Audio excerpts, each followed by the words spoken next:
Live at 5, this is 13 News Now.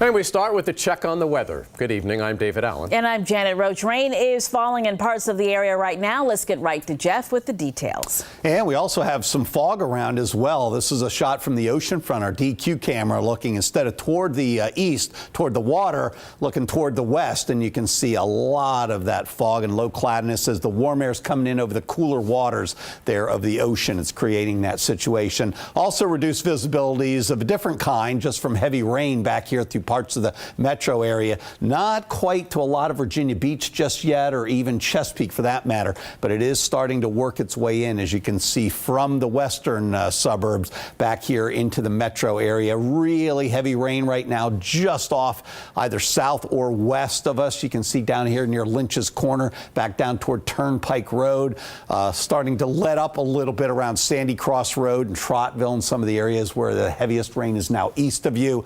Right here around Nerney and Russell and back up here toward White Marsh Road. Very, very heavy rain occurring. That extends all the way up into Virginia, crosses the state line into Gloversville, Bennett Harbor, Bennett's Pasture Road, right near our Channel 13 what's that called? Tower.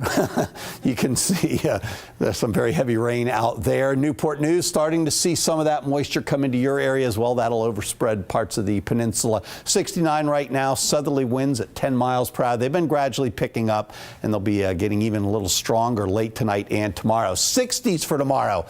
But there's a caveat there. That's actually at midnight tonight. That'll go down when we look back in history as a warm day for Saturday. It will not feel warm Saturday unless you're a late night party or out tonight, because 50s already by Saturday morning and 30s by tomorrow evening. And that doesn't include the wind chill. It'll feel like the 20s.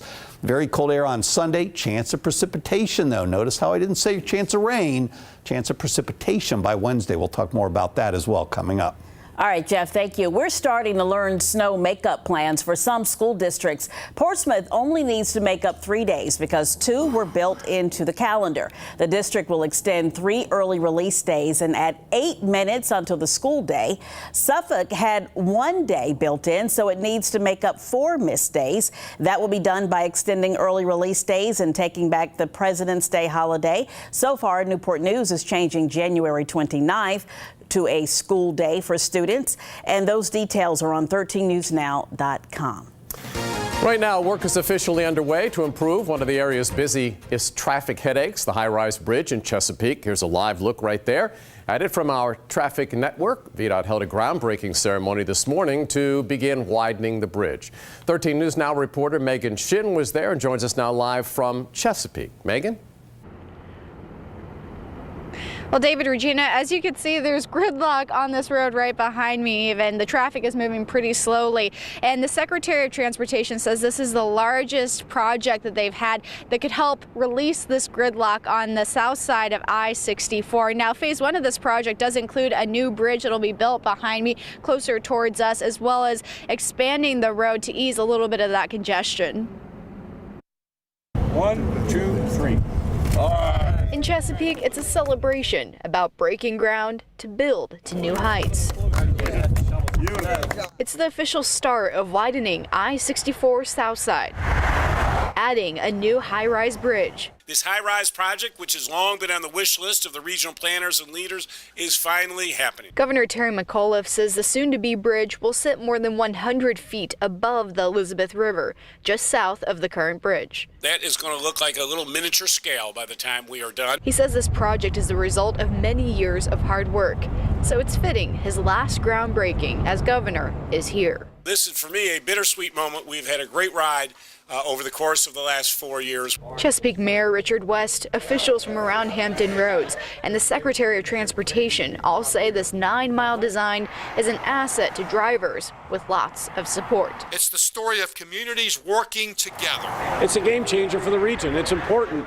We're spending taxpayer money wisely, we're saving taxpayers money, and we're delivering a product. Design managers can now start building the project, funded with a $409 million award from the Commonwealth Transportation Board. It's quite a big bridge, and it's going to be exciting to build, and I think it'll be exciting for people to see it as it goes up.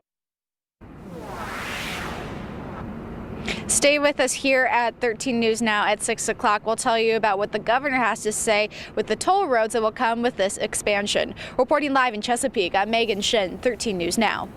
Tonight, we've learned the name of a motorcyclist killed in a crash early this morning in the downtown tunnel. State police tell us Harold Olds died. We're told he lost control of the motorcycle while trying to avoid a stopped car in the right lane. Apparently, that driver had run out of gas. She's been identified as Melvisha Foster. She's charged tonight with improper stopping on the interstate. New information tonight in a death investigation in Virginia Beach. Police have arrested a man and identified the woman who died. This happened on Five Forks Road. Police tell us 73-year-old Richard Woltz was charged with second-degree murder. The victim has been identified as 75-year-old Marlene Woltz. Police say they were called to the home Monday for reports that one person had died and another man was critically injured. It is not clear if that man is the suspect. Tonight, police in Newport News are searching for whoever shot two people yesterday evening, killing one of them. Police tell us they were called to Terrytown Court around 6:30, where they found a man dead inside an apartment. He's been identified as Isaac Harris. Investigators say a 15-year-old was also shot in the leg and went to the hospital before first responders got there. He's expected to recover. If you know anything that can help police, call the crime line, 1-888-LOCK-YOU-UP. You might have heard your energy bill could go up after the recent snowstorm. That's because a lot of people used a lot of energy. But Dominion says it's more than that. It's got a lot to do with natural gas. The company said in a release earlier this week that severe constraints on the pipeline serving Virginia caused record spikes in the price of natural gas. 13 News Now reporter Jacqueline Lee spoke to Dominion Energy about the solution it's proposing tonight. Jacqueline? Well, David, the company is further reinforcing the need for the Atlantic Coast Pipeline. They're saying current pipelines simply cannot support demand, which is why those energy bills are going to be so high. The snow may be gone, but Hampton Roads will feel its impacts for some time, specifically in the wallet. Those energy bills will go up. People were staying inside more and using a lot more electricity. Bonita Billingsley-Harris with Dominion Energy said energy prices didn't spike because of a shortage of natural gas, but rather a transportation issue. Our current pipelines are overtaxed. They're stretched thin. And when the weather gets really cold like this, we feel the impact. The prices go up. The Atlantic Coast Pipeline would transport natural gas, running 600 miles underground, starting in West Virginia, through Chesapeake and Suffolk, and into North Carolina. But there have been a lot of protests in the past fighting against it. Worried homeowners think it'll contaminate their water. Quan Baker, local organizer for the Chesapeake Climate Action Network, said the pipeline just isn't safe. All pipelines are known to leak. And the executive director of her organization said there are environmental threats, like 10 to 60 feet of mountaintops being removed from the Appalachian ridges. We understand there's strong feelings and we want to make sure everyone's voices are heard, but there are facts that support the need for the Atlantic Coast Pipeline, and the extreme cold weather that we've experienced and the record high prices of natural gas reinforce that. As for the current status of the Atlantic Coast Pipeline, Dominion Energy says they need several state and federal approvals, but they expect to begin construction in